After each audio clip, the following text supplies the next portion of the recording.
ভাগাভাগি করে নিতে একে অপরের সাথে সকলকে জানাই হ্যাপি নিউ ইয়ার, শুভ নববর্ষের আন্তরিক প্রীতি ও শুভেচ্ছা এবং অনেক অনেক অভিনন্দন।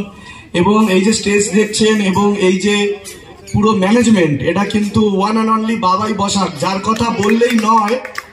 বাবাই বসাক খুব খাটাখাটনি করেছে, সারা রাত কালকে এখানে ছিল আমাদের শিবধামের ভক্ত, সেবায়িত, শিষ্য। তো একটা জোরে হাততালি, আর একটু জোরে বাবাই বসাকের জন্য।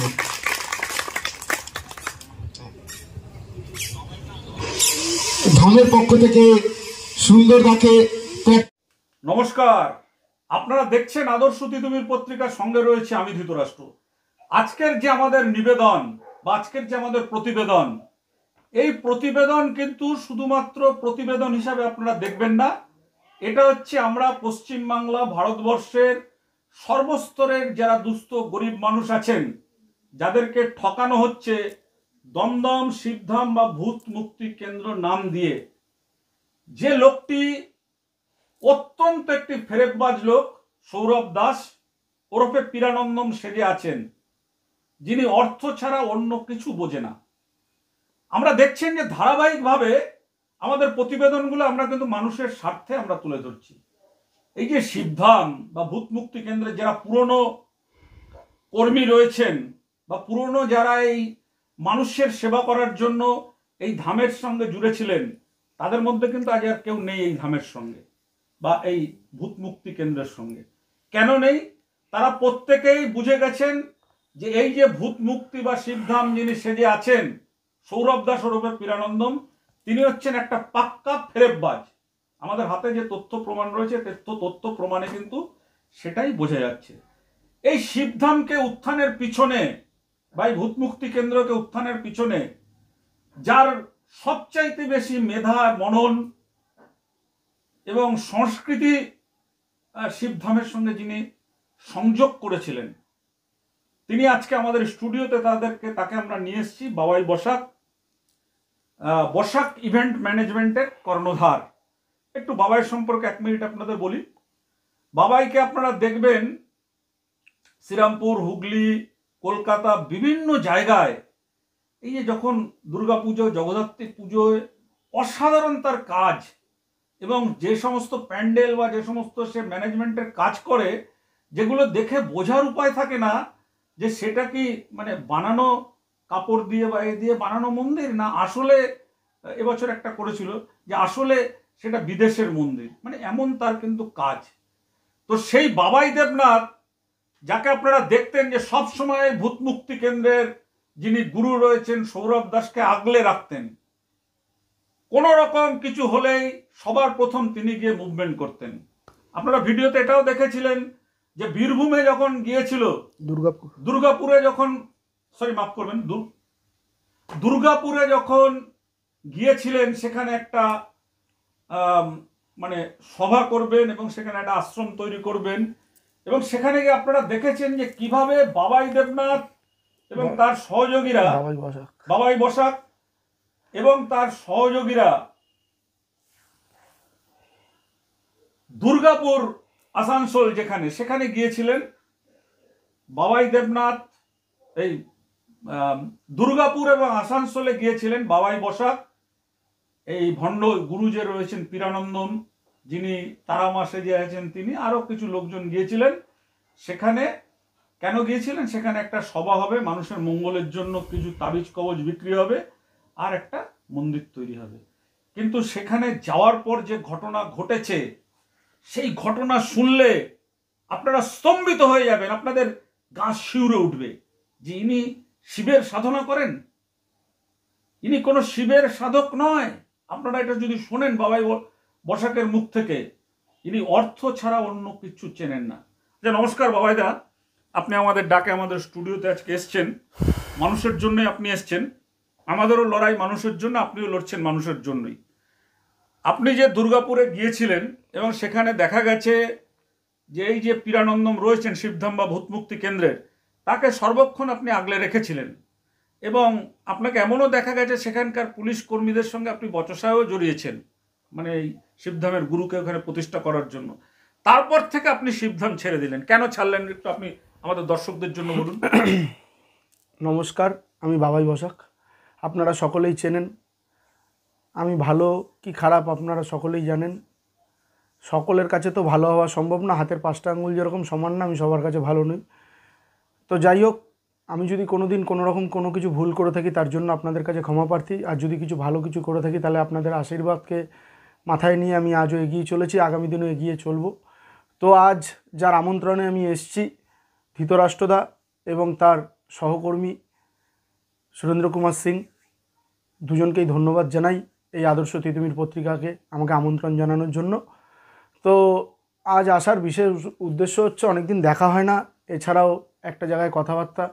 তো আমাকে ডাকছিল অনেক দিন ধরেই, তো আমি সময় পাচ্ছিলাম না, বিয়ের সিজন চলছিল, এছাড়াও আবার সামনে দুর্গাপুজো আসতে চলেছে। তো যাই হোক, সব কিছুর মাঝে যে প্রশ্নটা আমার কাছে এসছে যে দুর্গাপুরে যাওয়ার পরে আমি কেন যেই জায়গায় ছিলাম, নামটা নিতে চাইছি না, ওই ধাম কেন আমি ছেড়ে দিলাম। তো আমি প্রথমেই বলি, আগেও বলেছিলাম, আপনাদের কাছে অনেকের কাছে পৌঁছেছিল, অনেকের কাছে পৌঁছায়নি। তো আজ আপনাদের কাছে সরাসরি বলি, দাদা যে প্রশ্নটা আমাকে করেছে, সংবাদ মাধ্যমের কাছে আমি বলতে চাই যে এই দুর্গাপুরে গিয়ে আমরা তো একটা বচসায় জড়িয়েছিলাম পুলিশের মধ্যে। তো সেই বচসায় জড়ানোর কারণ অনেক কিছুই ছিল, সভা করতে দেবে না এবং হবে না। তো সেখানে পুলিশের সাথে আমার হাতাহাতি, মারামারি অনেক কিছুই হয়। তো সেখানে আমার পা কেটেও যায় এবং ধস্তাধস্তি, মারামারি, অনেকটা একটা মানে বাজে একটা ব্যাপার তৈরি হয়। তো তখন আমরা অন্ধভক্ত ছিলাম এবং অন্ধভক্ত থাকাকালীন আমরা ভেবেছিলাম যে এখানে সভাটা হোক এবং গরিব মানুষরা কিছু সমস্যা থেকে মুক্তি পাক। তো তখনও আমরা সকলেই অন্ধভক্ত ছিলাম। তো আমি কারোর নাম পার্টিকুলার এখানে আনছি না। এবং যারা আমরা ছিলাম প্রায় 15-20 জন, মানে অ্যাক্টিভ যারা ছিলাম, অ্যাক্টিভ মেম্বার, মানে যারা আমরা রক্ত দিয়ে, মানে কে রক্ত দিয়েছে জানি না, আমি রক্ত দিয়েছি, আপনারা জানেন কি না জানি না। তো যেদিন ওখানে সভা করতে দেওয়া হবে না বলা হয়েছিল, সেদিনকে রাত্রিবেলা আমরা একটা বিয়েবাড়ি চলাকালীন আমরা ওখানে ঝামেলা অশান্তি করে একটা বিয়েবাড়ি আমরা ওখানে মানে নিয়েছিলাম। তো ওই জায়গা পরিষ্কার পরিচ্ছন্ন করে ওখানে আমরা একটা ভালো জায়গা তৈরি করেছিলাম এবং তৈরি করে পরের দিন সভা করেছিলাম এবং সভায় প্রচুর লোকের আগমন হয়েছিল এবং পুরো হ্যান্ডেলিং করা, সারাদিন না খেয়ে দিয়ে থাকা, মানে সত্যি কথা বলতে কি, মানে জীবনটা বেরিয়ে যাওয়ার মতন পরিস্থিতি ছিল। তাও ভেবেছিলাম এত মানুষ এসছে, যদি তাদেরকে সেবা করা যায় এবং ওই মানে গুরু পীরানন্দমের অবধি যদি পৌঁছে দেওয়া যায় তাদেরকে। তো তারা অনেকেই দূর থেকে এসে সেবা না পেয়েও চলে গেছে এবং আমার চোখের সামনে ঘটা, আমি বলি এটা তিতুমিরদাও জানে না এবং অনেকেই জানে না, একটা প্রতিবন্ধী মানুষ এসেছিলেন যিনি 2 চাকা সাইকেল নিয়ে এসেছিলেন। মানে তার কথা আজও আমার মনে পড়ে, সে আমার মায়ের থেকে অনেক বয়স্ক। তো সেই মহিলাটি এসে রাত্রিবেলা ওনাকে একবার দর্শন করার জন্য এসেছিলেন। তো আজও আমার বলতে চোখে জল বেরাচ্ছে। তো মানে উনি আসার পরে ওনাকে বলা হয়েছিল যে বাবা এখন আর দেখতে পারবে না, আর বাবা এখন খুব ব্যস্ত আছে। তো উনি ওই গেটের মুখে দাঁড়িয়ে অন্তত কাউকে না হোক আমাকে অন্তত ওখানে দাঁড়িয়ে অভিশাপ দিয়ে গেছিলো যে তোমাদের কোনো দিন ভালো হবে না, তোমরা কোনো দিন সুখী হবে না, তোমরা কোনো দিন শান্তিতে থাকবে না। তো জানি না তার মুখের কথাটাই লেগে গেছিলো কি না। তো আমি অনেকবার ভেতরে গিয়ে বলেছিলাম একটা বয়স্ক মানুষ এসছে, হ্যান্ডিক্যাপ প্রতিবন্ধী মানুষ, তাকে একটু দেখে দেওয়া হোক। তখন পাশে যে বসে, নাম নিতে চাইছি না, সেই বলেছিল যে এখন আর কাউকে হবে না, আমরা হাঁপিয়ে উঠেছি আমরা। কিন্তু তারা তো একটা চেয়ারে বসেছিল, আমরা তো সারাদিন গরু গাধার মতন দৌড়েছিলাম এবং ওখানকার পুলিশরাও অতটা সহায়তা করতে পারেনি যা আমরা করেছিলাম। এবং আমি দুটো মানুষের বসেছিল বললেন, সেটা কি মহিলা না পুরুষ? মহিলা যিনি বসেছিলেন। তো মানে ওইখানের কন্ডিশন যা হয়েছিল, মানে আমাদের সাথে গেছিলো সবথেকে একটা বাচ্চা ছেলে, তার নাম হচ্ছে অয়ন চ্যাটার্জি। ও প্রচণ্ড পরিমাণে খেটেছে, প্রচণ্ড পরিমাণে, এবং সকলেই খেটেছে। আর আরও দুজনের ব্যক্তির কথা না বললে নয়, তাদের ধামের প্রতি তাদের প্রচুর কৃতিত্ব এবং তাদের অবদান ভোলা যাবে না। জি বাংলা সারেগামা পায়ের ক্যামেরাম্যান সৌমেন বাবু ওরফে রাজীব দা এবং অর্পিতাদি, এরা দুজন প্রচণ্ড পরিমাণে খেটেছে এবং তাদের কথা না বললেই নয়। আমি বললাম দাদা, তোমরা যদি এই ভিডিওটা দেখে থাকো, আমার ওপর কোনো রকম রাগ এবং বিদ্বেষ করো না। আমার নামটা আমি মুখে রাখতে পারলাম না, কারণ তোমরা অনেক পরিশ্রম করেছো ওই জায়গার জন্য। তো যাই হোক, মেন কথায় ফিরে যাই। এবার ওই প্রতিবন্ধী মানুষটি ওখানে দাঁড়িয়ে থেকে আমাকে বলে গেছিলো যে তোমাদের ভালো হবে না, তো আমি সেইটা মাথায় পেতে নিয়েছিলাম।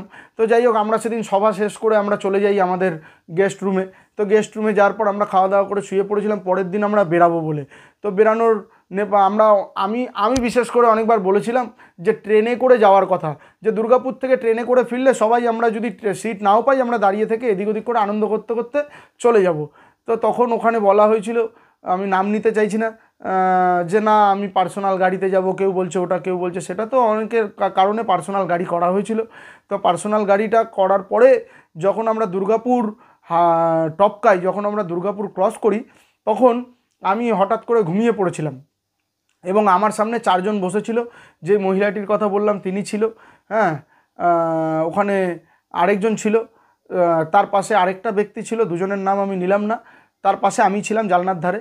তো কোনো একটা কারণে আমি জানি না কিভাবে কোথা থেকে একটা গাড়ির সামনে কে ছিল, মানে সামনের সিটে গাড়ির সামনে ছিল হচ্ছে আমাদের মহান গুরুদেব, মানে যাকে আমরা গুরু পীরানন্দ বলে অন্ধবিশ্বাস করেছিলাম, যার জন্য যিনি নিজে শিব সেজে থাকেন এবং নিজেই নাকি শিবের সাথে কথা বলে। তো যাই হোক, আমি অত বিতর্কে যাচ্ছি না। আমি বলতে চাইছি যে এবার হঠাৎ করে আমার চোখ লেগে যায়, কারণ আমরা 2-3 রাত্রির ওখানে ঘুমাইনি। আমরা প্রচণ্ড রূপে পরিশ্রম করেছিলাম। যারা গল্প করার তারা করছে, তারা তো রিল্যাক্সেই ছিল, কিন্তু আমরা 2-3টে ব্যক্তি, আমি নাম নিতে চাইছি না, তারা এখন ভালো ভালো জায়গায় ভালো ভালো পদে পৌঁছে গেছে। তাদের নামের জন্য যেন তাদের কোনো কাজের কোনো প্রবলেম না হয়, তার জন্য আমি নাম নিতে চাইছি না। তারা ওখানে দাঁড়িয়ে থেকে, মানে সে আর আমি ওখানে দাঁড়িয়ে থেকে পুরো সভাটাকে করিয়েছিলাম। তো ওখান থেকে যখন আমরা ফিরি তখন কোনো রকমভাবে আমার চোখ লেগে যায়। তো পাশ থেকে লরি, স্করপিও গাড়িতে ফিরছিলাম, তখন আমার চোখ লেগে গেছিলো।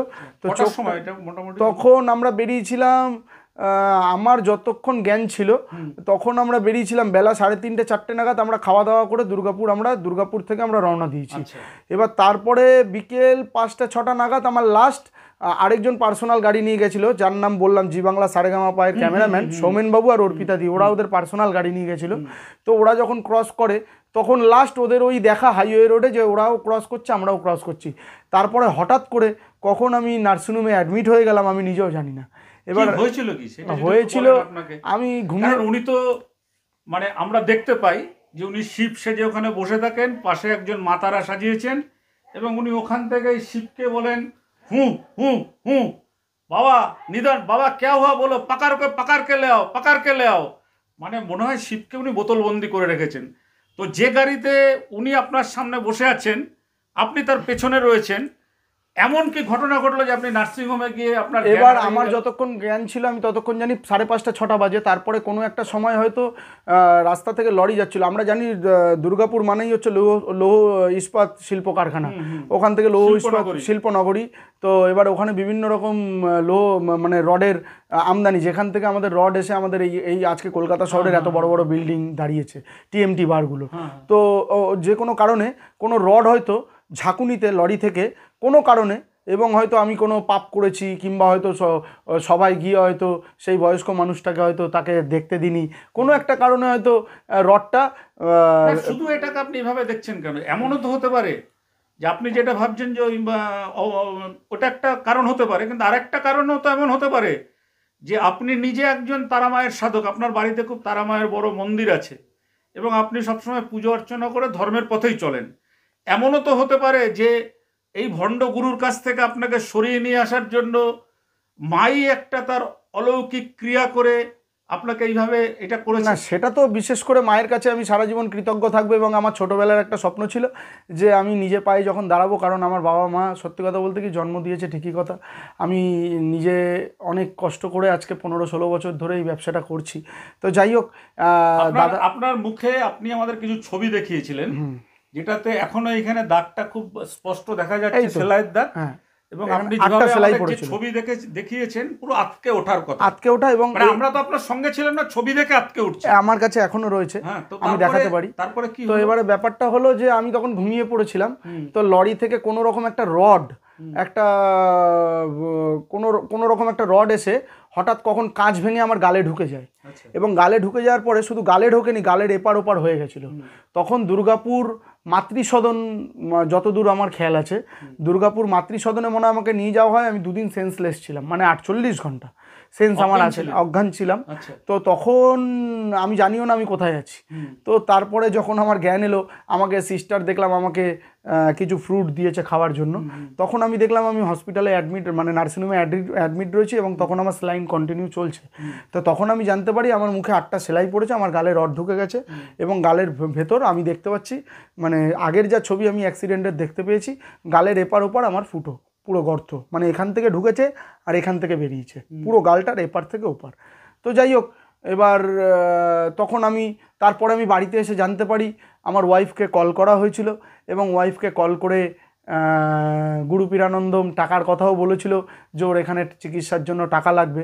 তো দাঁড়ান 1 মিনিট, মানে আপনি দুর্ঘটনা কবলে পড়ার পরে, আপনি নার্সিংহোমে যাওয়ার পরে, কারণ আপনি তো গেছিলেন এই পীরানন্দমের হয়ে তার প্রচারে, তো আপনি যখন হাসপাতালে ভর্তি হয়ে গেলেন বা আপনার যখন চিকিৎসা শুরু হলো, তখন আপনার বাড়িতে আপনার স্ত্রীকে ফোন করা হলো। কে ফোন করলেন? গুরু পীরানন্দ মহারাজ ফোন করে কি বললেন? ফোন করে বলেছিলেন যে আপনি কিছু টাকা পয়সা পাঠাবেন, তাহলে কিছু টাকা পয়সা পাঠাবেন, ওর চিকিৎসা শুরু হবে, এরকম ব্যাপার। ও টাকা পয়সা পাঠাবে? হ্যাঁ, টাকা পয়সা। তখন আমার ওয়াইফ বলেছিল, উনি যে গেছিলেন, আমরা যতদূর জানি যে উনি ওখানে প্রায় 500-600 কবজ বিক্রি করার একটা ধান্দা, কালা ধান্দা নিয়ে গেছিলেন, এবং নগদেও শুনেছি যে ওনার কাছে 2 লাখ থেকে 2.5 লক্ষ টাকা ছিল। মিথ্যে কথা আমি বলবো না মিডিয়ার সামনে এসে, 500-600 না, ওখানে প্রায় 2-3 হাজার কবজ নিয়ে যাওয়া হয়েছে। কবজ? হ্যাঁ, 2 থেকে 3 হাজার পিস কবজ নিয়ে যাওয়া হয়েছিল ওখানে, এবং ওখানে অতটা সেল হয়নি। এটা আমি সেল হিসেবেই দেখবো। আগে ভাবতাম হয়তো গরিব মানুষরা পেলে তার উপকার হবে, এখন ওটা সেল হিসেবেই ভাববো। উনি যে আপনি তো তখন অনেক কিছু রিটার্ন এসেছিল, তখন অনেক কিছু, অনেক পেটি, যেই পেটিতে কবজ গেছিলো সেই পেটি অনেক রিটার্ন এসেছিল। তার মনের মধ্যে অনেক দুঃখ এবং ক্ষোভ জন্মেছিল যে আমার সব কিছু সেল হলো না ওখানে। আচ্ছা, আর একটা কথা, আপনি তো ওনার একেবারে কোর কমিটিতে ছিলেন রক্ষাকর্তা হিসাবে, কারণ আপনাকে দেখেছি দুর্গাপুর বা বিভিন্ন জায়গাতে উনি যখন নামতেন, সেই যে ভিড়ের মাঝখান দিয়ে আপনি কিন্তু যেতেন, মানে কঠোরভাবে ওনার নির্দেশ আপনি পালন করতেন, এটা দেখেছি।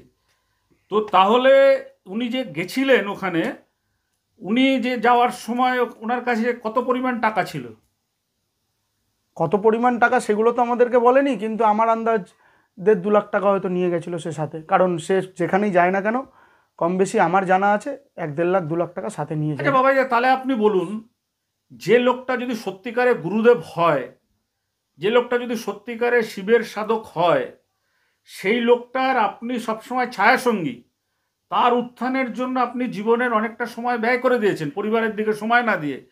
আপনি যখন আঘাতগ্রস্ত হলেন, আপনার মুখে এখানে সেলাই পড়লো, আপনি যে ছবিগুলো আমাদের দেখালেন, ভয়ঙ্কর ছবি, সেইটা দেখার পরে আপনার পরিবারের লোকের কাছে, আপনার স্ত্রীর কাছে যে বিষয় বিন্দু বিসর্গ জানে না, তাকে বলা হলো টাকা পাঠাও। টাকা পাঠাতে বলা হয়েছিল, এবং আমার ওয়াইফ বলেছিল যে আপনারা অ্যাড্রেসটা দিন, আমি দুর্গাপুরে যাচ্ছি। তখন বলেছিল অ্যাড্রেস দিলে আপনি একটা মহিলা মানুষ অত দূর আসবেন, আপনি টাকা পাঠিয়ে দিলেই হয়তো স্ক্যানার পাঠিয়ে দেওয়ার জন্য। তো যাই হোক, তখন আমাকে পুরোপুরিভাবে, আমি শোনা কথা, আমি তো জানতাম না, তখন আমি 48 ঘন্টা অজ্ঞান ছিলাম। তো ওই রাজীববাবু যিনি আছেন আর অর্পিতাদি, তিনি অনেক হেল্প করে, এবং যার গাড়িতে অ্যাক্সিডেন্ট হয়েছে আপনাকে বাঁচানোর পেছনে তাদের বিশাল বিরাট, কিন্তু সৌরভ দাস কোনো ভূমিকা পালন করে না। এবং সৌরভ দাসের এই আচরণে এটাও প্রমাণ হয়, মানে প্রমাণ হয়েছে বলে আমাদের মনে হয়, আপনি আরো ভালো বলতে পারবেন, কারণ একটা মানে সঙ্গী বা একটা শিষ্য, সে বিপদে থাকার সময় সে অর্থটাকেই সে শেষ সম্বল মনে করলো, তাকে যে বাঁচানো বা তার পাশে থাকা, সেই ভূমিকাটা তার দেখা গেল। এবং এরকম মানুষকে গুরুদেব কখনো, যার যার বিবেক বিবেচনা, মানসিকতা, মন মানসিকতা, আমরা ভেবেছিলাম যে তার গা থেকে আমরা একটাও রক্ত বেরাতে দেবো না, যদি আমাদের রক্ত বেরায় তো বেরাক, এটা আমাদের মন মানসিকতা ছিল। যে কজন ছেলে আমরা ছিলাম, এবং যে কজন ছেলে না, যে কজন ছেলে আমরা অনেকেই ছিলাম, আবার অনেকে ঝামেলা দেখে ভয় পালিয়ে যেত, অনেকে আবার অ্যাক্সিডেন্ট দেখে চলেও এসছে, কিন্তু আমার সাথে যারা যারা ছিল তাদের নাম আমি নিচ্ছি না। মানে তারপরে যে আপনি নার্সিংহোম থেকে কি পরে কি আপনি একা আসলেন, আপনাকে না, আমাকে না, পীরানন্দম ফেলে আসতে পারেনি, কারণ জানে 2 দিন আপনি ওখানে ছিলেন। 2 দিন আমি ওখানে ছিলাম, মানে ধাম থেকে, মানে ওই দিনই আপনি বুঝতে পারলেন যে এটা গুরুদেব নয় না। এবার তারপর আসলে হচ্ছে বিষয় সম্পত্তি। এরপরে আমি রাজীব বাবুর কাছ থেকে জানতে পারি তারা তো একটা মায়া মমতা ভরা লোক, তাদের কাছ থেকে আমি জানতে পারি তারা নাকি নিজেরা অনেক জায়গা থেকে এবং যার গাড়িতে অ্যাক্সিডেন্ট হয়েছে তার থেকে টাকা নিয়ে চিকিৎসা করানোর পর রাজীববাবুরা অনেক টাকা দিয়ে চিকিৎসা করিয়েছে এবং রাজীববাবুরা নাকি পরবর্তীকালে এই সৌরভ দাসকে আমার জন্য 5,000 না 10,000 টাকা তুলে দিয়েছিলেন যে বাবাই তো এখন ঘরে পড়ে থাকবে, তা বাবাইয়ের তো পরিবার আছে, বাবাইয়ের চিকিৎসা চলবে, কোথা থেকে চলবে, হ্যাঁ, তো ওকে কিছু দেওয়া হোক। ও তো এখন কাজও করতে পারবে না, গোডাউনেও যেতে পারবে না, ওর কোনো কাজও দেখতে পারবে না, কোনো কাজের সাইডেও যেতে পারবে না। তখন ওই টাকাটাও আমার অবধি এসে দাদা পৌঁছায়নি, মানে আমার ওয়াইফের কাছে আপনাকে চিকিৎসার জন্য এই যে দুজনের নাম আপনি রাজীববাবু আর অর্পিতা দি, হ্যাঁ, এনাদের উদ্যোগে কিছু পয়সা তুলে গুরুদেবের হাতে দেওয়া হয়েছিল। এটা আমার বাড়িতে, আপনার বাড়িতে পৌঁছে দেওয়ার জন্য পরিবারকে সেই টাকাটা পৌঁছায়নি। সেই টাকাটা আমার বাড়ি অবধি পৌঁছায়নি। আমি আজও জোর গলায় বলছি আমার বাড়িতে এসে পৌঁছায়নি, অন ক্যামেরায় বলছি। টাকাটা গুরুদেবই ঝেড়ে দিয়েছে, মানে ঝেড়ে দিয়েছে বলতে হবে। হ্যাঁ, হয়তো নিয়ে নিয়েছে এবং সে আত্মসাৎ করেছে। আচ্ছা, এইবার আরেকটা বিষয় বলুন বাবাইদা। আমি শুনেছি যে গুরুদেবের ওপর আপনি এতটা নির্ভরশীল ছিলেন, গুরুদেব যদি আপনাকে কোনো কথা বলতো আপনি সেটা একদম অক্ষর অক্ষরে পালন করতেন, তা একটু জল এদিক ওদিক সরতে দিতেন না।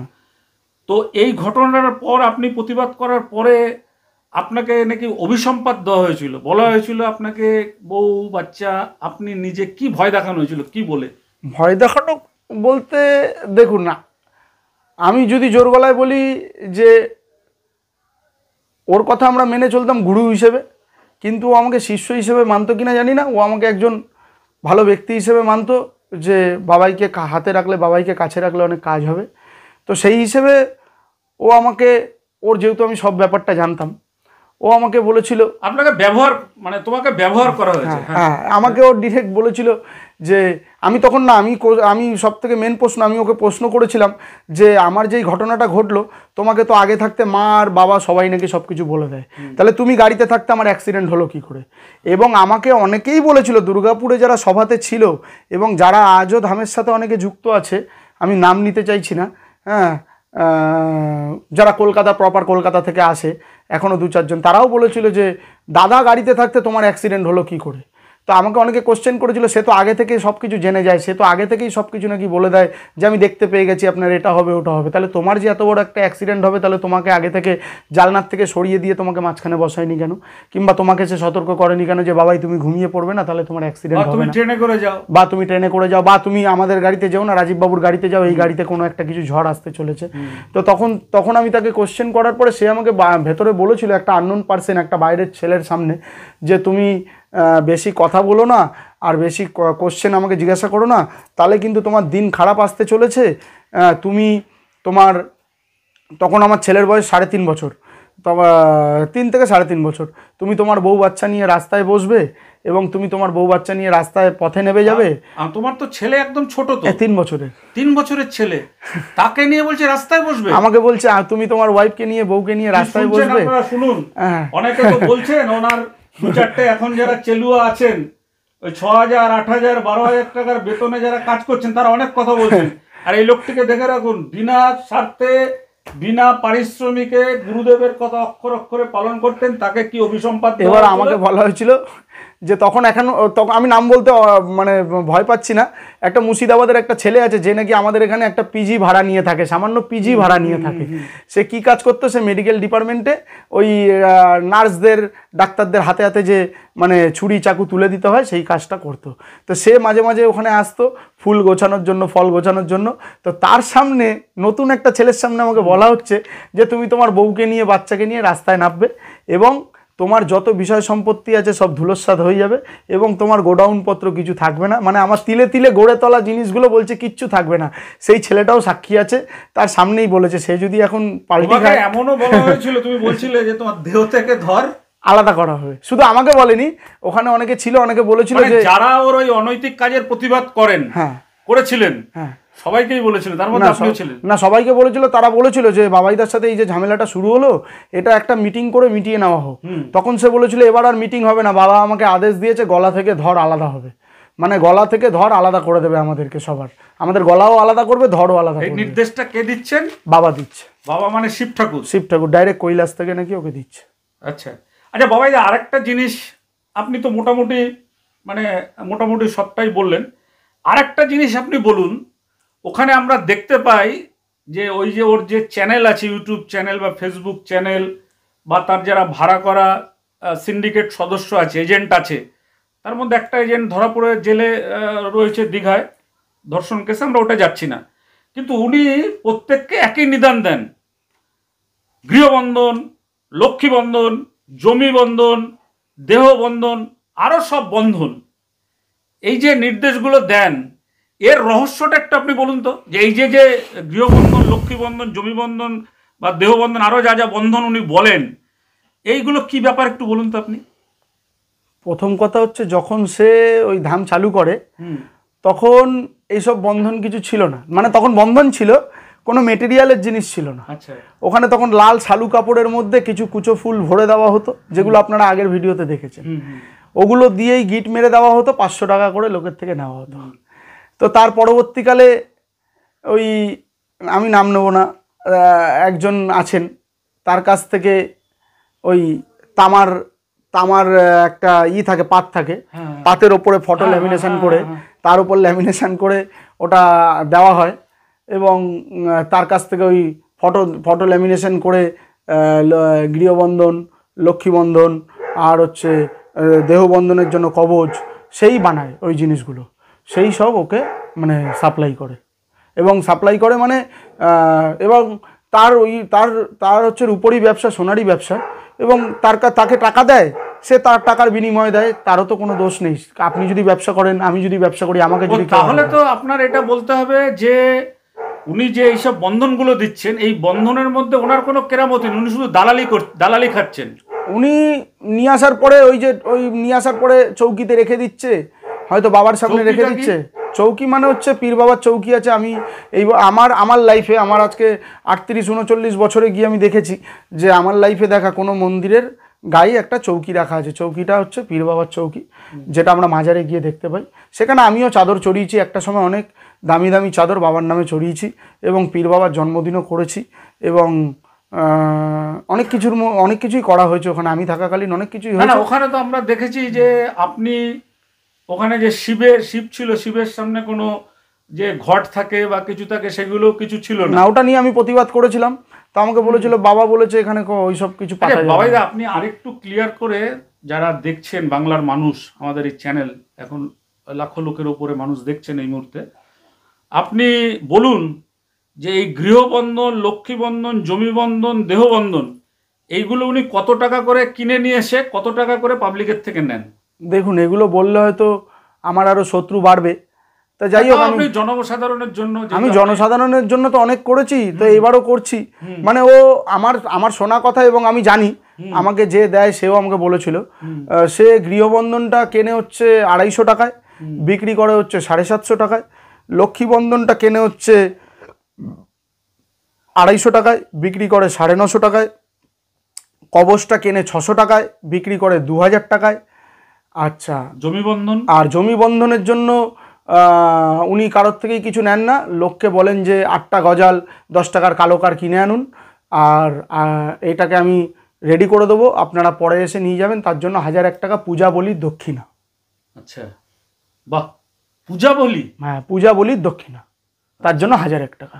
তার মানে ওইগুলো মানে গজাল টজাল লোকে কিনে দিয়ে যায়, ওইটা পূজা বলির দক্ষিণা। হ্যাঁ, আর আরেকটা ব্যাপার হচ্ছে ওই যেটা হচ্ছে ব্যাপারটা পাথরের ব্যাপার বলি, পাথর ওনার ওখানে আগে বিক্রি করা হতো না। ওখানে আমি বলেছিলাম যে অনেকেই তো আসে, তুমি তো ওখানে টিকুজি কুষ্টি কম্পিউটার থেকে দেখে বার করে দাও, ডেট অফ বার্থ টাইম দিয়ে, তো তুমি একটা কাজ করো, তুমি ওখানে অনেকেই তো আছে পাথর চায়, তাহলে আমার একটা বন্ধু আছে যে পাইকারিতে পাথর বিক্রি করে, এবং পিসি চন্দ্র, সেনকো সব জায়গায় ও পাথর সাপ্লাই করে, ডিস্ট্রিবিউটর। তা আমি ওর সাথে যোগাযোগ করিয়ে দিচ্ছি, তুমি 2 টাকা দিয়ে কিনে ওটা তুমি 2000 টাকায় সেল করতে পারবে। ওকে ওই পথটা আমি দেখিয়েছিলাম। তোর দায়িত্বে একজন ছিল, সে এখন নেই, ওই স্টোনের দায়িত্বে একজন ছিল, নেই, কিন্তু ওখানেও মানে একটা ডায়মন্ড কেনা হয়েছে 15,000-20,000 টাকায়, সেটা 1.5 লক্ষ টাকায় বিক্রি হয়েছে। তাহলে মানে কি আপনাদের, মানে তোমাকে বাবাইদা, তোমার যে প্রতিভা, তোমার যে মগজ, তোমার যে মেধা, এইগুলোকে জাস্ট উনি ইউজ করেছেন টাকা তুলতে। এখন তো মনে হচ্ছে ইউজই করেছে, এবং শুধু এখন মনে হচ্ছে না, যখন থেকে আমার অ্যাক্সিডেন্ট হয়েছে, আমার বউ বাচ্চা রাস্তায় নেমে যাবে, অনেক কিছু হয়েছে, তখন থেকেই মনে হয়েছে যে ইউজ হয়েছে। এবং তারপরেও আপনারা দেখেছেন সকলে যে পাড়ার ওই চায়ের দোকানের কাকা যে চা বিক্রি করতো, তার ছেলেকে ফিট করে রেখেছিল, তাকে অ্যারেস্ট করে নিয়ে যাওয়ার পরে আমাদের গায়ে হাত তোলা হবে। তো আমরাও ছেড়ে কথা বলিনি। তো এরপরেও আমি চাই যে দাদা যেইভাবে এগিয়ে চলেছে, দাদার সাথে আমরা আছি, ছিলাম, থাকবো।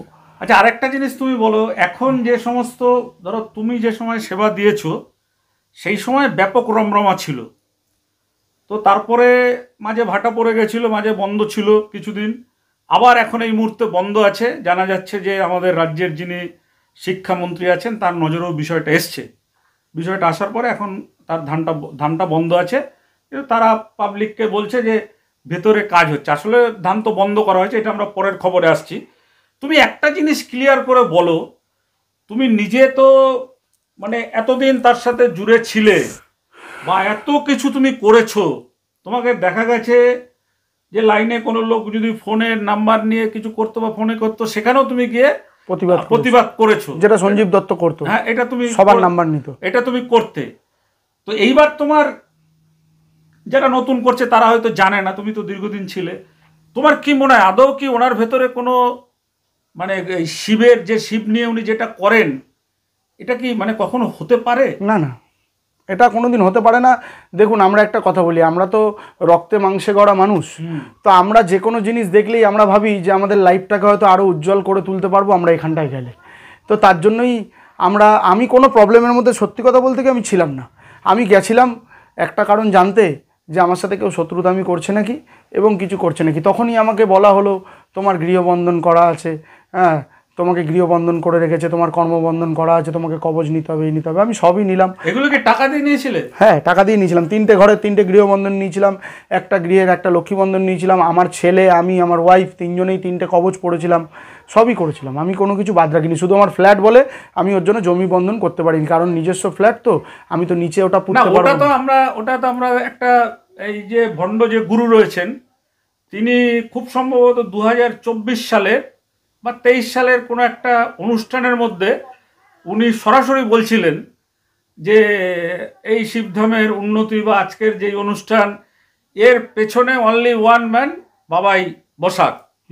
তোমার নামটা এসেছিল, তার মানে উনি যে তোমাকে ইউজ করেছে তার এই কথার প্রমাণ হচ্ছে। উনি ইউজ করেছে প্রমাণ হচ্ছে, থেকে বড় কথা হচ্ছে, আমি ভক্তদের সামনে বলি যে ওই যে ভেতরে যে আপনারা মন্দির দেখতে পান, ভেতরে আগে বাবা জলচৌকির ওপরে বসতো, ভেতরে যে মন্দির দেখতে পান এবং বিভিন্ন কার্যকলাপ যা দেখতে পান সব কিছুই আমার করা, এবং আমি সব কিছুর মধ্যেই ছিলাম এবং আমাকে রাখা হয়েছিল এবং আমাকে রাখা হতো, এবং অক্লান্ত পরিশ্রম, সকাল 10টা 11টা 12টায় নিজের আপনার জীবনের ক্ষতি হয়েছে, খুবই ক্ষতি হয়েছে। ক্ষতি মানে খুবই ক্ষতি হয়েছে। ব্যবসায়িক ভাটা পড়া, ব্যবসায় ভাটা পড়ার থেকেও বড় কথা হচ্ছে ব্যবসায় ভাটা তো পড়বেই। আমি যদি কোনো জায়গায় সময় না দিতে পারি তাহলে আমার লেবার মিস্ত্রি, উনি মানে ধাপে ধাপে টাকা রোজগার করে গেছে, টাকা রোজগার করে গেছে। তারপরে বিভিন্ন মানুষের সাথে ঝগড়া অশান্তিতে আমরা এগিয়ে যেতাম। হ্যাঁ, পাশের বাড়িতে যেরকম ঝামেলা হয়েছিল সেখানেও আমরা অনেকটা খারাপ হয়েছি তাদের কাছে। আচ্ছা বাবাইদা, আপনি তো মানে দেখছেন আমরা শিবধামের বিষয়টা নিয়ে আমরা তার মুখোশ খোলা বা পর্দা ফাঁস করার চেষ্টা করছি। আমরা তো জনগণের কাছে অ্যাপিল রাখছি যে কোনো মানুষ যেন এখানে না আসেন, এবং যারা টাকা দিয়েছেন কাজ হয়নি এমন মানুষ যারা আছেন তারা কিন্তু সরাসরি পুলিশে অভিযোগ জানাতে পারে। এর আগে যেমন পুলিশ অনেক টাকা উদ্ধার করে দিয়েছিল। এবার এখন আপনি কি বলতে চান আপনার জীবনের অভিজ্ঞতার নিরিখে, যেখানে কি মানুষের যে উনি যেভাবে মানুষকে এখানে টেনে আনার চেষ্টা করছে, অ্যাপয়েন্টমেন্ট দেওয়ার চেষ্টা করছে, ক্যান্সার ভালো করে দিচ্ছি, প্রত্যেকের স্বামীর কাছে বলছে স্ত্রীর নিন্দা, স্ত্রীর কাছে বলছে স্বামীর নিন্দা, এই পরিপ্রেক্ষিতে বাবাইদা আপনি আমাদের বাংলার জনগণকে, যারা আমাদের এই চ্যানেলটাকে দেখেন এবং শিবধামের এই খবরগুলো খুব বিশেষ বিশেষ ভাইরাল হচ্ছে, আপনি জনসাধারণের উদ্দেশ্যে কি বলতে চান? আমি জনসাধারণের উদ্দেশ্যে একটা কথাই বলবো যে ভাবিয়া করিও কাজ, করিয়া ভাবিও না। তো নিজেদের জীবন বাঁচাতে চাইলে ঘরে বসেই ঠাকুরকে ডাকুন, ঈশ্বর দেবদেবীকে ডাকুন, কারোর পাল্লায় পড়বেন না। এবং একটা জিনিস জানবেন, আমি এটুকু ছোটোবেলা থেকে জেনে এসেছি যে যে মুখে বলে যে আমি ভালো এবং আমার দ্বারাই কাজ হয়, সেখানে কাজ হয় না। যে বলে না, যে প্রচার করে না, তার কাছেই মানুষ গিয়ে হয়তো পৌঁছাতে পারছে না। তো তাই বলি, সে তো প্রচারের মাধ্যমে, সে তো ইউটিউবের মাধ্যমে তো একটা টাকা কামাচ্ছে, এবং ইউটিউব প্রচারের মাধ্যমে সে অনেক টাকা কামাচ্ছে, প্রচুর প্রচুর টাকা কামাচ্ছে। এবং সবথেকে বড় যেটা, আমি পুলিশ প্রশাসনের কাছে বলতে বাধ্য হব এবং পুলিশ প্রশাসনের কাছে বলবো, কারোর জীবন এবং কারোর পার্সোনাল লাইফ চার দেওয়ালের মধ্যেই রাখাটা উচিত। কাউকে কোনোদিন সোশ্যাল মিডিয়ায় আনাটা উচিত নয়। যেই জিনিসটা করা হচ্ছে, মানুষের লাইফ নিয়ে ছিনিবিলি খেলা হচ্ছে। যখন তার হাজব্যান্ড আসছে ওয়াইফকে বাড়িতে রেখে, যখন হাজব্যান্ডের মানে ওয়াইফের নামে হাজব্যান্ডকে বলছে, সেই ওয়াইফ তখন বাড়িতে বসে দেখছে যে আমার নামে হাজব্যান্ডকে বলা হচ্ছে, সংসার ভেঙে যাওয়ার। হ্যাঁ, তারপর যখন আবার ওয়াইফ আসছে তখন হাজব্যান্ডের নামে বলছে। তাহলে আমার কাছে বক্তব্য একটাই, তুমি যদি বলারই হয় তুমি ভিডিও করো না, তুমি ভেতরে বলো। তুমি পার্সোনাল কথা লোকের সামনে প্রচার করে তোমার জানানোর কি দরকার? তোমার যদি ওখানে গেলে মানুষের কাজ হয়, মানুষের মুখের প্রচারের থেকে বড় ইউটিউব এখনও পর্যন্ত হয়নি। জনগণের মুখের প্রচারের থেকে বড় ইউটিউব এখনও পর্যন্ত কোনো চ্যানেল হয়নি। তো তাই বলি, মানে কোনো এখনকার দিনে যত ধাপ্পাবাজ বেরিয়েছে, যারা বেরিয়েছে মার্কেটে বিভিন্ন জায়গায় দেখতে পাচ্ছেন, তাদের কাছে যাবেন না। আমার বাড়িতেও মা তারা আছে, আমিও চেষ্টা করলে অনেক ভণ্ডকে ডেকে আনতে পারি, ওর থেকেও বড় মন্দির আমার ঘরে প্রতিষ্ঠা করা আছে। কিন্তু আমি চাই না যে ওই সমস্ত টাকায় ঘরের বউ বাচ্চাকে খাওয়াবো কিংবা নিজে বড়লোক হব। আমি জানি যে কর্ম করলে ফল পাওয়া যাবে। আমি যদি কর্ম করি নিশ্চয়ই আমি একদিন না একদিন বড় হবই। আর ভাগ্যে যতটুকু ভগবান লিখে দিয়েছে তার থেকে তো বেশি কিছু হবে না, আমি এটাই মনে করি। তাহলে মানুষ ঠকানোটা বন্ধ হওয়া দরকার। মানুষ ঠকানো প্রথম কথা বন্ধ হওয়া দরকার। আর দ্বিতীয় কথা, আপনারা সব জেনে বুঝেও কেন যাচ্ছেন আমি জানি না, এবং আগের থেকে অনেকেরই যাওয়া বন্ধ হয়েছে এটাও আমি জানি। কিন্তু যারা যাচ্ছেন যান, আমি কাউকে হাত ধরে তো আটকাতে পারবো না। তো আমি আমার জীবনীটা তুলে ধরলাম যে আমার এরকম হয়েছিল। আপনারা অনেকেই জানেন না যে আমার সাথে কি হয়েছিল, আমার বউ বাচ্চাকে নিয়ে কি বলা হয়েছিল, আমার ব্যবসা বাণিজ্য নিয়ে কি বলা হয়েছিল, ঠিক আছে? তো এই উদ্দেশ্যে আমি জনগণকে বলবো যে আপনারা সতর্ক থাকুন এবং সাবধান থাকুন, এবং এর ফাঁদে পড়বেন না। এবং আরেকটা কথা বলি, আপনারা যেখানেই যান না কেন, আমার মতে বলে যে কথাটা শুনে চলে আসুন। বাড়িতে এসে বিচার করুন সে ঠিক বলছে না ভুল বলছে। আপনাদের 2000 টাকা রোজগার করতে হয়তো 20 দিন সময় লাগে। কেউ এখনও, অনেকে আছে 100 টাকা রোজে কাজ করে, কেউ এখনও আছে 150 টাকা রোজে কাজ করে। তা আপনারা টাকা জমিয়ে একটা জায়গায় দিয়ে আসবেন, সে ওখানে ভোগ করবে, আত্মসাৎ করবে। সেটা যদি আপনারা চান দিতে পারেন, আমার কোনো আপত্তি নেই, আপনাদের টাকা। কিন্তু আপনারা সাবধান থাকুন এবং সতর্ক থাকুন। এবং আপনারা হয়তো আজকে এই ভিডিওটা দেখার পরে অনেকে ভালো বলবেন, অনেকে খারাপ বলবেন, অনেক কিছু বলবেন যে যখন ছিলেন তখন ভালো বলতেন না। কেউ ঠকে শেখে, কেউ ঠেকে শেখে। তা আমি ঠকেছি এবং ঠেকেছি, দুটোই আমার মধ্যে হয়েছে। তো তাই বলি, বলে আজকে মানুষকে সাবধান করছি। এবং আরেকটা কথা বলি যে শুধু আমি না, আমার ব্যাক টু ব্যাক পেছনে 20 জন ছিল, 15 থেকে 20 জন, সবাই আমার সাথে চলে এসছে এবং বেরিয়ে এসছে। এবং তারা সকলে আজকের ডেটে দাঁড়িয়ে ভালো জায়গায় কেউ চাকরি পেয়েছে, কারোর বাইরে মানে বিদেশে বিয়ে হয়ে গেছে, তাদের বিয়েও হচ্ছিল না, তাদের বিয়েও হয়ে গেছে। এবং তারা আজকে অনেকেই ভালো ভালো জায়গায় রয়েছে। ইভেন আমিও ভালো জায়গায় আছি, এবং সারা সোশ্যাল মিডিয়াও জানে আমি কি কাজ করি, এবং আমাকে চিত্রশিল্পী হিসেবে সকলেই চেনে। সামনে এসছি বলে তাই জানি না দাদার সাথে আবার কবে দেখা হবে।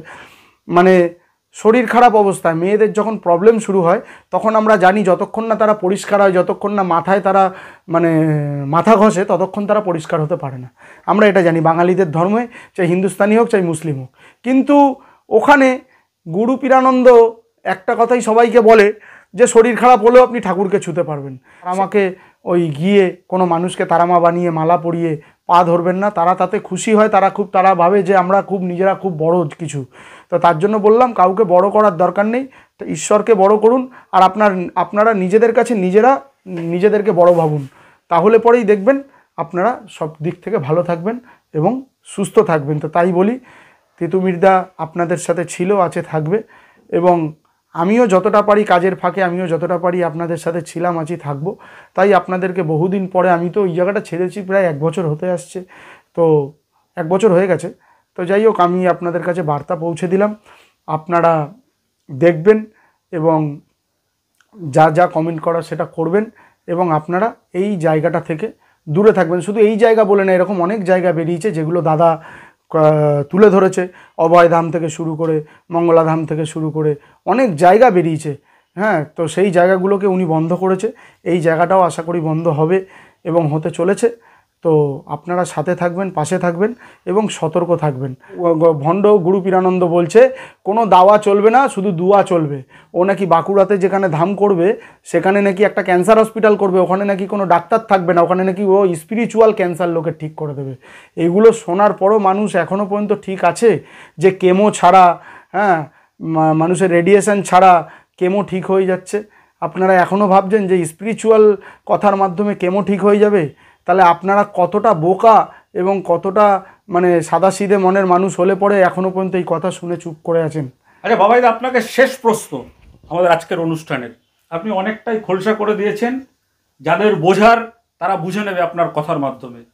আপনাকে শেষ প্রশ্ন করব, যেহেতু আপনি এই গুরু পীরানন্দম বলুন বা সিদ্ধাম বলুন বা ভূত মুক্তি কেন্দ্র বলুন, এইটার একেবারে কোর কমিটিতে আপনি ছিলেন এবং এই যে ভণ্ড গুরুর একেবারে কাছের লোক ছিলেন, আপনি না বুঝেই ছিলেন, আপনি বিশ্বাসের ওপর ছিলেন যে সত্যি বোধহয় উনি আপনার জীবনের কোনো পরিবর্তন আনতে পারবে।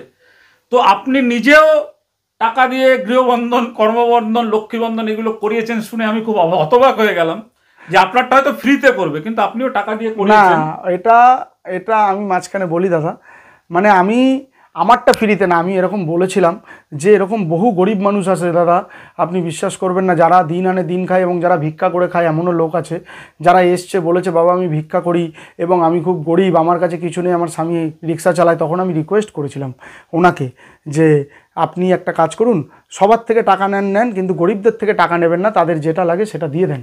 উনি বলেছিল মা তারাকে ধরো, মা তারা কি বলছে ওনাকে পয়সা ছাড়া দিতে। তখন পাশে যিনি থাকেন তিনি বলছে না দাদা, মা বলছে এখান থেকে কোনো দক্ষিণা ছাড়া, কোনো পূজা বলির দক্ষিণা ছাড়া কোনো কিছু দেওয়া যাবে না। আচ্ছা, এ তো একটা বড় ধরনের চক্র চলছে আমাদের পশ্চিম বাংলায়। আমরা এখন শেষ যে প্রশ্নটা আপনাকে করতে চাই বাবাইদা, আপনি তো মানে খুব ভালো কাজ করেন, একজন চিত্রশিল্পী, আপনার মনটাও খুব কোমল মন এবং আপনি অনেক আত্মভোলা টাইপের।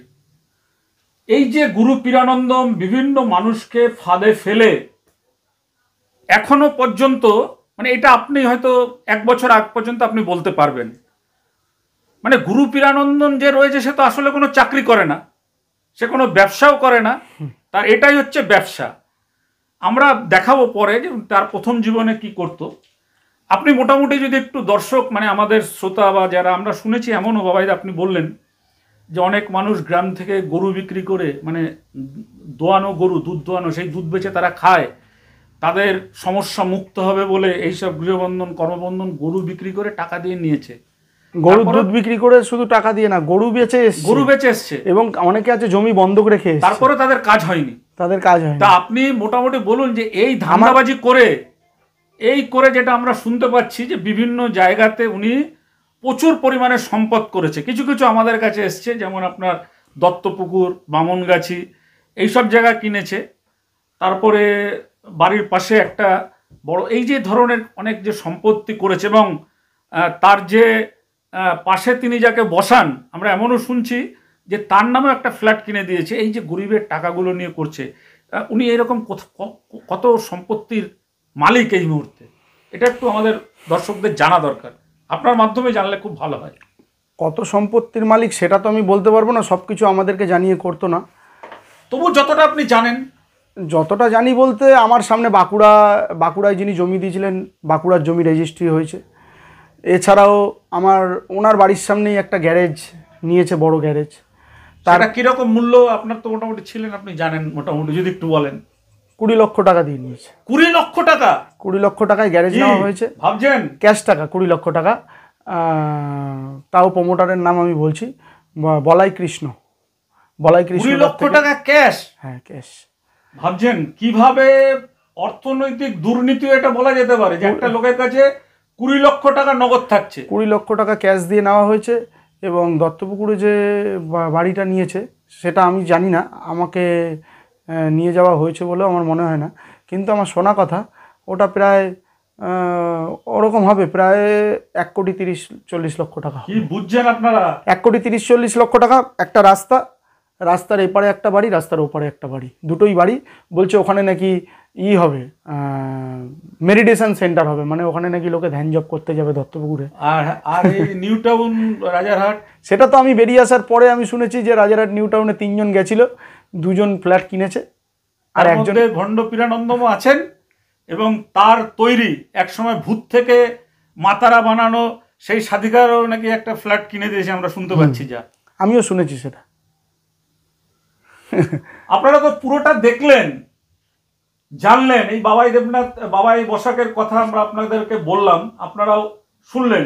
এর আগে আপনারা দেখেছিলেন, আমরা নিয়ে এসেছিলাম বিউটি সরকার, যিনি বলেছিলেন ওখানে মধুচক্র চলে, একদম কিন্তু প্রমাণ সহ বলেছিলেন। এবং বাবাই বসাক আজকে যে কথাগুলো আপনাদের সামনে তুলে ধরলেন, আমরা কিন্তু আমাদের যে ক্রাইম রিপোর্টার সুরেন্দ্র কুমার সিং, তিনি কিন্তু এই দুর্নীতি ভ্রষ্টাচারের ফোন খুলেছে তো, রাজাকে ফোন কর, তার কিন্তু লড়াই, তিনি কিন্তু লড়ছেন। এবং এই ভণ্ড গুরু পীরানন্দনকে সরাসরি আমরা চ্যালেঞ্জ করছি, যদি ভণ্ড গুরু পীরানন্দন থাকে, তিনি কিন্তু পারেননি তার শিবের দেখাতে, তিনি কিন্তু পারেননি কোন রকম মা কালীর ক্ষমতা দেখাতে। তার ভাড়া করা কিছু মানুষকে তিনি রেখেছেন, তিনি অর্থ ছাড়া কিচ্ছু বোঝেন না। আমরা এর পরের পর্বে, আপনারা আমাদের চ্যানেলটাকে সাবস্ক্রাইব করে রাখুন, আমরা পরের পর্বে দেখাবো যে ভণ্ডগুরু পীরানন্দন এই তান্ত্রিক বা শিবের বোতলবন্দি করে রাখার আগে তার জীবনী কেমন ছিল, তিনি আগে কি করতেন, এগুলো দেখাবো। এবং এই বাবাই বসাকের মতন আরো যারা পুরনো দিনের, যারা নিজেদের জীবনের উৎসর্গ করে দিয়েছেন, নিজের জীবনকে মানুষের সেবা করার জন্য, তাদের কিভাবে ঠকতে হয়েছে তারও ইতিবৃত্ত। না, আমি আরেকটা কথা বলতে চাই। হ্যাঁ, বলুন বলুন। আরেকটা কথা, সেটা হচ্ছে আমি বলতে চাইছিলাম না, তাও বললাম, আমার মনে পড়লো। একটা মহিলা ফোন করে আমাকে খুব কান্না কাঁদছিল, তাই বললাম কি হয়েছে, তো বললো আমি শিপ্রাদি বলছি, বাঁকুড়া না বীরভূম থেকে। আচ্ছা। তো উনি এসছিলেন একটা ছোট প্রবলেম নিয়ে। হ্যাঁ, তো ওনার হচ্ছে, আমার এটা বলা উচিত না কারোর লাইফ নিয়ে, তাও বলছি, মানে ওনার হচ্ছে 2টো বিয়ে। আচ্ছা। ওনার 2টো বিয়ে হওয়ার পরে স্বামী চলে গেছে, না হলে হয়তো ডেথ হয়েছে, কিছু একটা হবে। তো প্রথম পক্ষের হয়তো একটা ছেলে আছে, আর দ্বিতীয় পক্ষে ওই দিদি বিয়ে করার পরে দ্বিতীয় পক্ষের স্বামীর আবার একটা মেয়ে হয়েছে। তো 2 পক্ষ হোক আর 4 পক্ষ হোক, তারা তো ভাই বোনই, একই মায়ের পেটের, মানে তো ভাই বোন। তো সেটা আপনার ক্ষেত্রেও হতে পারে, আমার ক্ষেত্রেও হতে পারে।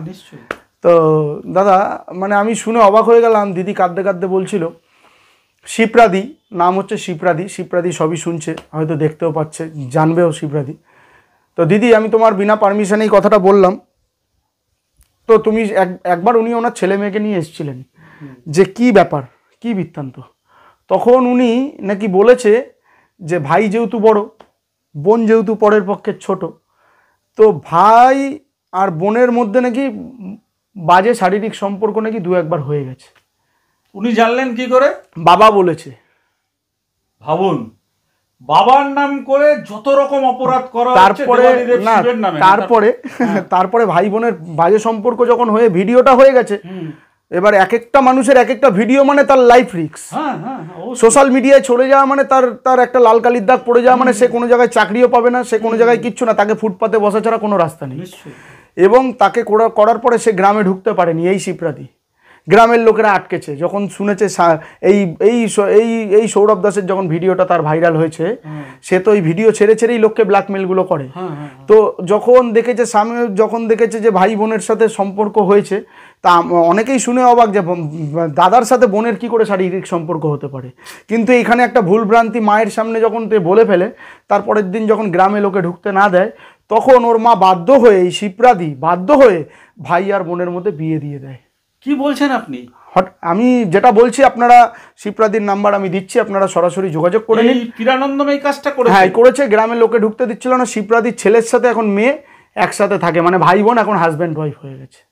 ভাবছেন পীরানন্দম যদি না হয়, আমি শিপ্রাদিকে লাইনে নিয়ে আপনাদের সামনে লাউড স্পিকারে শুনিয়ে দিচ্ছি, শিপ্রাদি বীরভূম নালে বাঁকুড়া থেকে আসতো, ওনার জন্য হয়তো উনি ব্যস্ত আছে, আর ওনার মন মানসিকতাও ঠিক নেই, পরে আপনি কথা বলে নেবেন।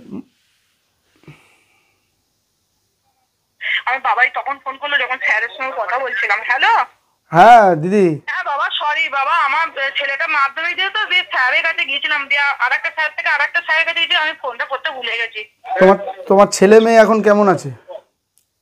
ওরা এখন মোটামুটি ভালো আছে। আমি এখনো বাইরে আছি, মানে আমি যদি আধা ঘন্টা পর ফোনটা করি ছেলেটাকে নেবো আর কি, পড়তে গেছে। না না, আমি তোমার কাছে 2 সেকেন্ড একটু টাইম চেয়ে নিচ্ছি।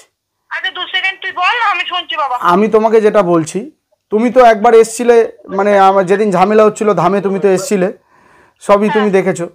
তো যাই হোক, তোমার মানে আমি এটা ওপেনলি জিজ্ঞাসা করছি দিদি, তুমি খারাপ ভেবো না, একটা ছোট ভাই হিসেবে। আর যদি খারাপ ভেবে থাকো, রাস্তায় যখন দেখা হবে তখন তুমি 2টো থাপ্পড় মারলেও আমি মেনে নেবো, যেহেতু তুমি আমার দিদি।